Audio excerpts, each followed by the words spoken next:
From Indianapolis, with an eye on every corner of Indiana. This is IBJ Media's Inside Indiana Business with Gary Dick. Presented by Ice Miller and Indiana University.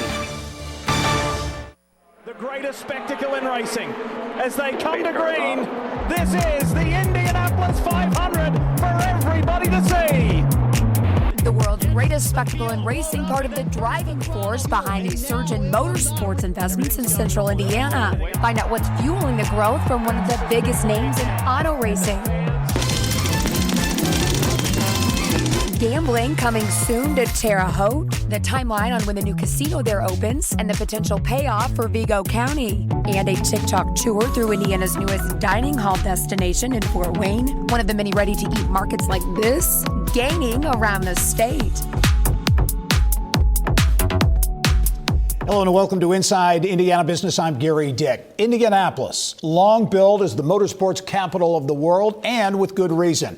After all, it's the home of the Indianapolis Motor Speedway, but there's also big economic impact. The motorsports industry contributes an estimated $1.2 billion annually to the state's gross domestic product.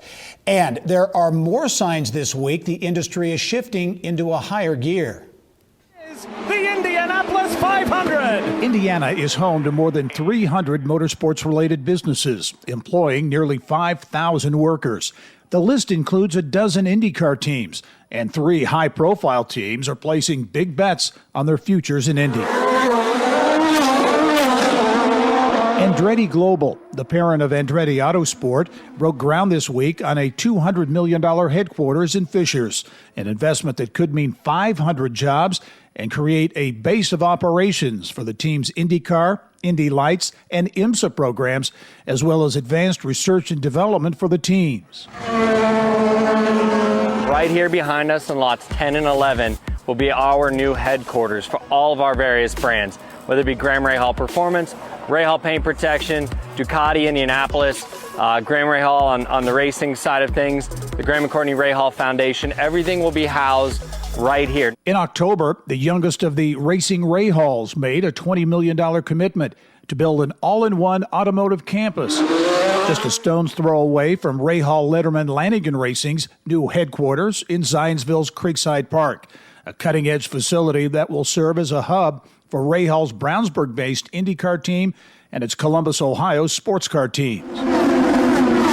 And United Kingdom-based McLaren Racing announced plans to spend about $25 million on a new facility for its IndyCar team in Whitestown, a project expected to create 175 jobs.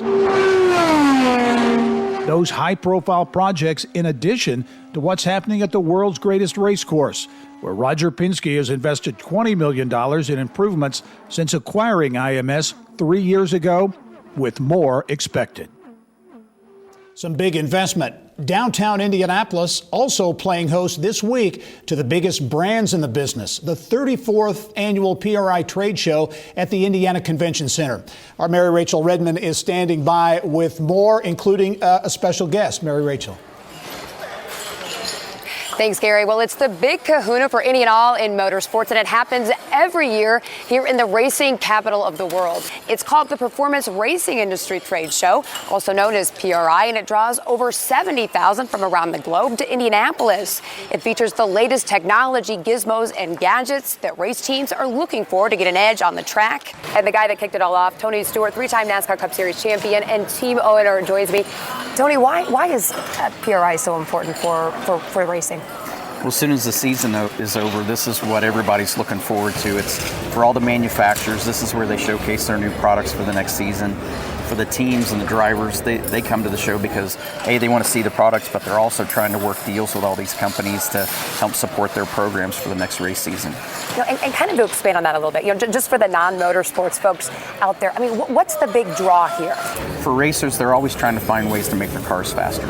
To do that, all these manufacturers that are producing products, whether it's engine parts or lubricants or trailers to get your cars to the racetrack, everybody showcases their products here. So even the teams that are on top are always trying to find a competitive advantage, and they're working their deals with all these companies to see what's better, because you're always trying to make parts lighter, stronger, but most of all faster. So they're always trying to find who's got the best products, and like I said, everybody's trying to find ways to make their budgets a little bit more frugal, and trying to get sponsorships and partnerships with these companies. Talk about the evolution of technology. I think it's fascinating. It used to be, a lot of race car guys that were working on engines, maybe they didn't have a college education, but now with this technology, how have you seen that evolve, and I guess the education that's involved with that? Yeah, I think when I started in motorsports in the late 70s, which I hate kind of admitting how old I am because of that, but what we used to see is guys that just in their head had great ideas, and not all the ideas worked, but it was in their head. They drew it out, they made it, they tested it on the racetrack and got results. And if it didn't work, they found a way to tweak it and make it better. Nowadays, you have technology that just keeps ramping it all up. It takes guys that aren't as talented on the crew chief side and the engineering side, but now these are engineers that can take the technology and be just as fast as guys that have been doing this in the industry for years. Indiana's become a hotbed for motorsports investment. You're a part of that. Why? It's all I've known all my life. I mean, I live, eat, breathe, sleep motorsports and racing. So whether it's our NASCAR teams, our sprint car teams, our NHRA drag race teams, our sprint car series, our racetrack that we own, that's what my life revolves around, is motorsports. So my wife's an NHRA drag racer, so that's what our family does. We're just involved in motorsports, and that's all we care about. That's amazing. So your wife is a drag racer with you, an NHRA drag? Yeah. Well, you were just married last year, is that right? Mm-hmm. Congratulations, by the way. So it's a racing family.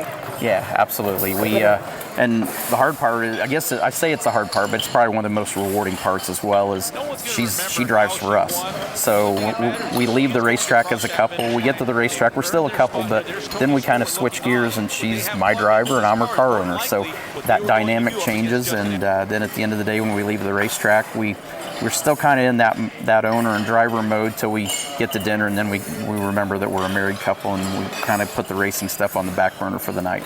Are you still racing?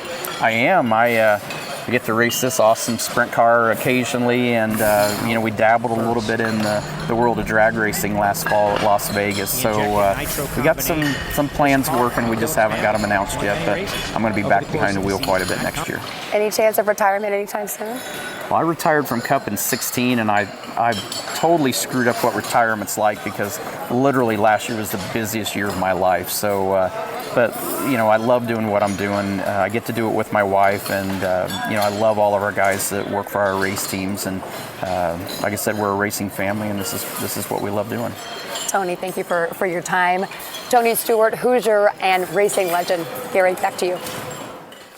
All right, Mary Rachel, thank you. Well, the business of motorsports also taking off near the home of the cradle of drag racing in Hendricks County, where the new Commerce Park there at Brownsburg is taking shape near Lucas Oil Raceway, home of the NHRA U.S. Nationals.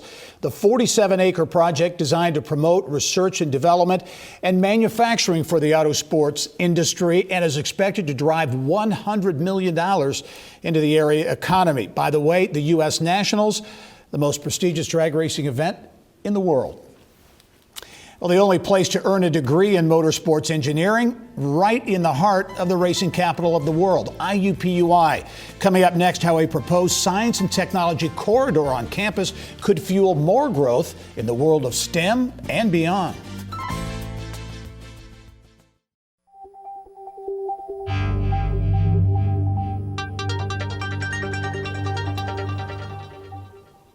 It's time to go inside innovation. Well, innovation, technology, and talent among the topics at this week's Engage Indianapolis event. More than 500 people attended the fourth in a series of events held around the state this year, focusing on key issues facing regional economies. Hosted by IBJ Media, Inside Indiana Business, and the Indiana Economic Development Corporation, it included a fireside chat with IBJ Media CEO Nate Feldman, Governor Holcomb, and Secretary of Commerce Brad Chambers, and a panel discussion that revealed details about IU's plans for a science and technology corridor on the campus of IUPUI. IU VP of Engagement Michael Huber tells me the project can be transformative. Think about the concentration of STEM students and faculty from Indiana and Purdue in the same area in downtown with room to grow. Certainly Indiana University has a lot of scientific capabilities that we need to grow in response to the current workforce challenges. Informatics, artificial intelligence, supercomputing, I mean, those are things that IU does really well. And it's an exciting time. We want to be responsive to the needs of our workforce here in central Indiana, but also prepare to take advantage of opportunities like CHIPS Act and things like that coming down the pike. Huber says Purdue is also part of that vision that could add thousands of science, technology, engineering, and math students in downtown Indianapolis. Well, a longstanding partnership will continue between the state's largest military installation and research university. NSA Crane and IU renewing their joint program to educate and train the next generation of STEM workers. New leadership at Roche Diagnostics North America in Indianapolis. Brad Moore taking over as president and CEO at the first of the year. Moore will succeed and report to Matt Souse, who was recently named CEO of Roche Diagnostics globally. Coming up next, Terre Haute's new convention center sparking a new strategic plan for the city's downtown.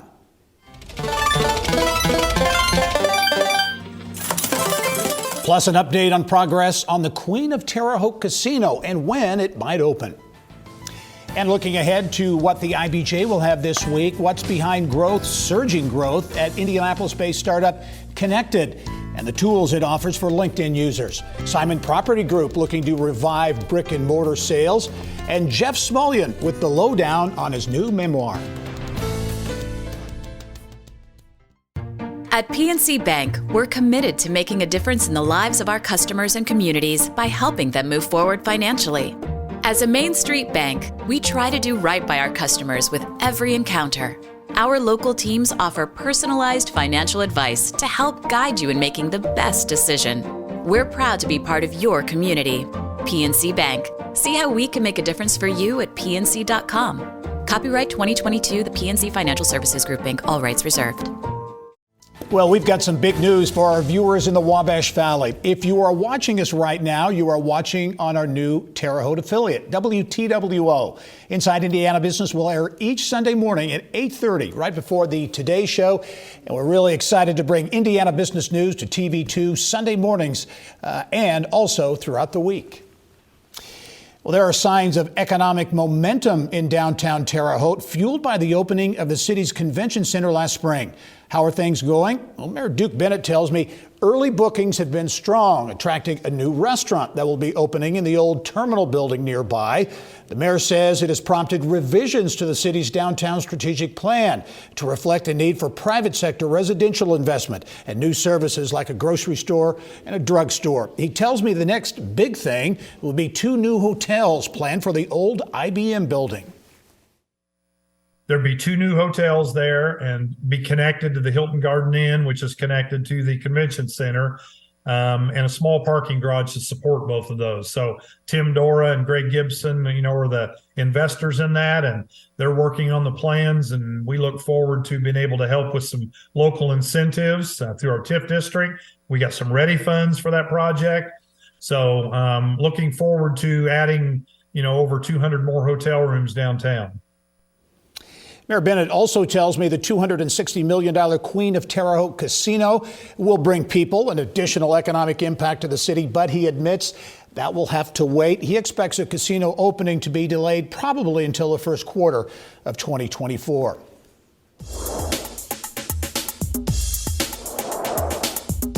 It's time now for Eye on Education, brought to you by PNC Bank.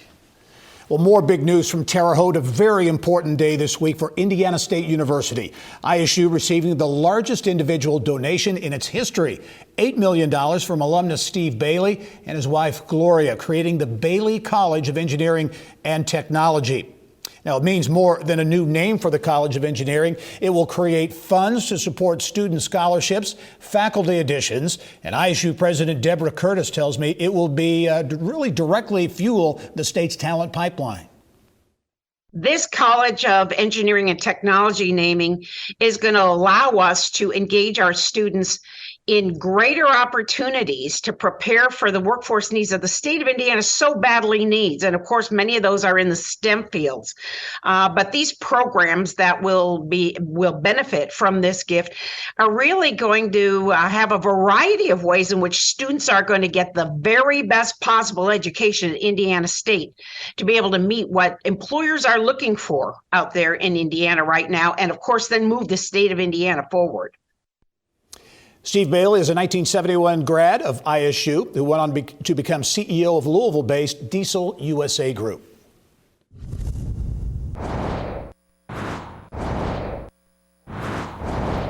Here's what's making news now around Indiana.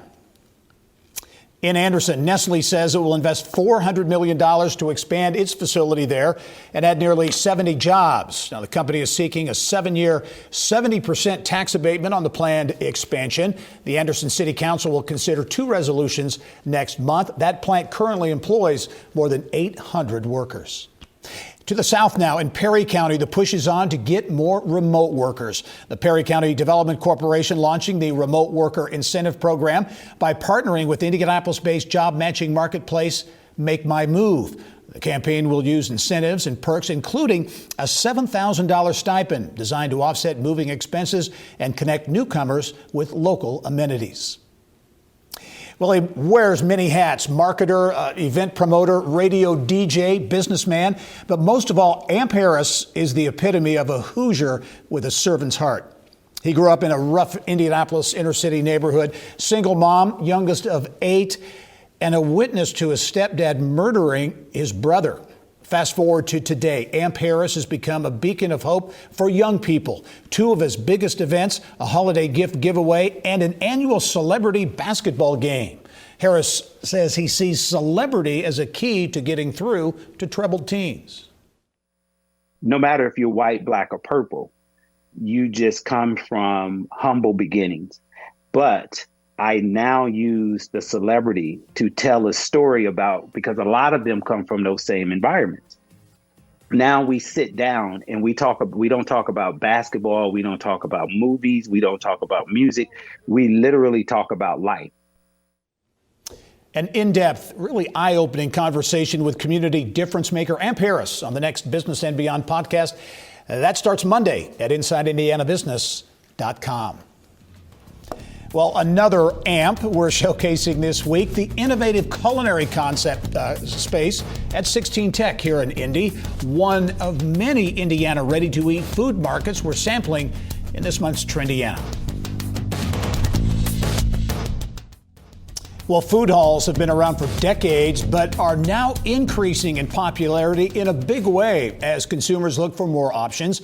Yelp's Brittany Smith joins us now from the AMP in Indianapolis and takes us inside some food halls popping up all over the state. Brittany, welcome. Thanks so much, Gary. Great to be here. Yeah. Well, first of all, I talk about a trend and how these are becoming more popular. There are numbers that support this is a huge trend, not only here in the U.S., but all over the globe. So true. Yeah, it was recently predicted that the ready-to-eat food market industry is going to grow globally by $72 billion between 2021 and 2026. And we're definitely seeing this in Indiana with food halls popping up left and right and more to come in the next year. Wow, those are big numbers. You are at the AMP, a food hall in the 16 Tech development on the near northwest side of Indianapolis, a huge tech live, work, play development. Tell us about the AMP.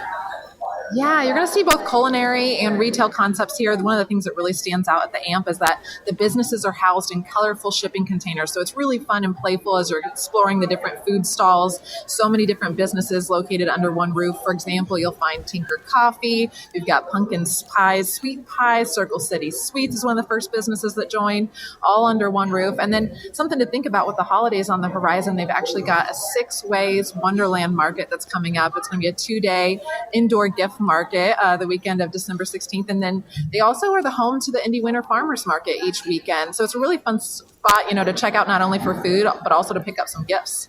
All right, truly a statewide phenomenon. Let's go to Northeast Indiana, Fort Wayne. We were there recently, and I will tell you there is so much development and activity going on in downtown Fort Wayne. One huge development, Electric Works and Union Street Market, is part of that big project. Yeah, and they just opened up their space actually just a few weeks ago, repurposing this beautiful building, as you mentioned. It's really fun to see. Actually, in most of these examples, it is older buildings that are having new life brought to them through these food halls. This particular one includes 2 buildings. You got a West Hall and an East Hall with an atrium and 13 merchants that are currently serving, with 5 more expected to come in the coming weeks. Everything from barbecue and chicken to Kekianga Craft Company, a cider business, Conjure Coffee. So you can really find something for everyone under that roof. All right, let's go back here to Indianapolis and the Stutz, a historic building that is really undergoing a makeover, and a food hall is part of that project. Yeah, another historic building over 100 years old, breathing new life into it. You've got artisan boutiques. You've also got a venue rental space, a co-working space, and then opening up here in January, we've got several businesses like Taqueria de Julieta, which is going to be a Mexican street taco food concept, and then some great businesses like Amelia's Bread Company, Patashoe, opening up new locations under that roof. So we've got several new ones opening up there in January. All right, let's go back up to northern Indiana as we wrap up. Dainty Made Food Hall, that's in South Bend. Yeah, right in the heart of downtown. It's a really fun spot. I had a blast visiting recently. It's a food hall with several businesses under one roof. You can actually sit down at a table, order through a QR code, and support multiple businesses in one transaction, and they'll bring it right to your table. So it's kind of got like a restaurant meets food hall concept to it. One of the popular dishes that stands out in the Yelp reviews is their breakfast ramen from the Breakfast Club. So they got a lot of fun global fusion on the menu, and it's right there in the heart of downtown South Bend. It's a really fun spot. Yeah, as I mentioned, Brittany, earlier, food halls, the concept has been around for a long, long time. What's really driving this resurgence, if you will, in food halls? Yeah, folks are really looking for ready-to-eat food. Having a lot of options kind of stands out. Folks love going to one place and supporting multiple businesses at once. It's a real crowd pleaser, and it's just really a fast and speedy way to have a meal while you're at it. And like we said, you're going to see so many of these coming up next year. Evansville has one on the horizon, City Market redevelopment downtown, more to come. All right, Brittany Smith, as always, great insight, great information from around the state of Indiana coming to us from the AMP at 16 Tech. Thanks for joining us. Thanks so much, Gary. All right. Well, that's all the time we have this week for Inside Indiana Business. As we leave you, some views of downtown Terre Haute. And again, we're excited for a new partnership, a new home in the Wabash Valley on WTWO. Thank you for listening to the Inside Indiana Business Television podcast. Remember, you can get the latest business news from every corner of the state at InsideIndianaBusiness.com.